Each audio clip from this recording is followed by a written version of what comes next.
And on this Thursday, January 30th, 2025 edition of Newsmakers, a citywide prayer vigil is being held in Wichita, Kansas today after last night's mid-air collision between a passenger plane and a military helicopter near Washington, D.C.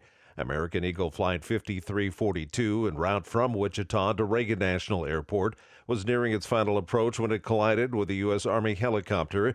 At least 64 people were on the plane and 3 people were aboard the helicopter. The vigil, announced by the Kansas Aviation Museum, is centered in the Wichita City Council chambers.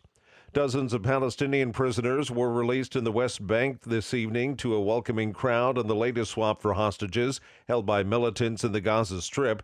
Earlier today, Hamas-led militants freed 8 hostages, but the chaotic handover of some of the captives drew an angry protest from Israel.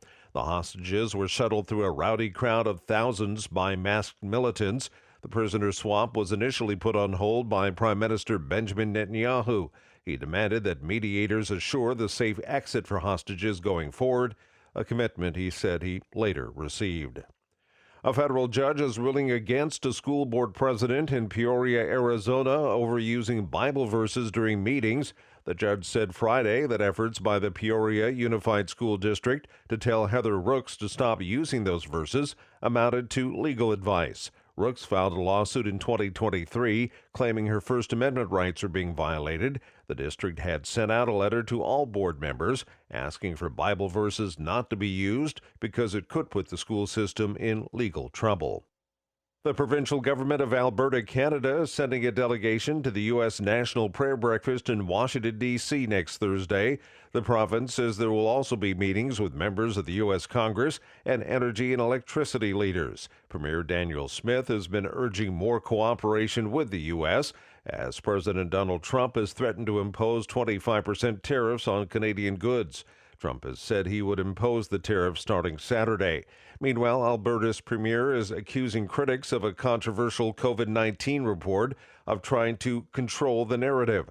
A 269-page report done by a government-appointed panel and released last week calls for limits on COVID-19 vaccines and for health professionals to not be punished for promoting alternative treatments. The Alberta Medical Association and Canadian Medical Association accused the report of being anti-science. Premier Smith says she doesn't want to see contrarian voices being shut out when reviewing pandemic response measures. A mountain in New Zealand considered an ancestor by Indigenous people has been recognized as a legal person after a new law granted it all the rights and responsibilities of a human being.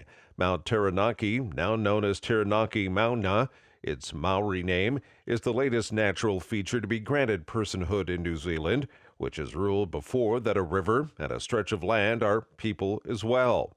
The law fulfills a 2023 settlement between the government and Maori, which provided redress for land theft and other British Crown breaches of New Zealand's founding treaty during colonization.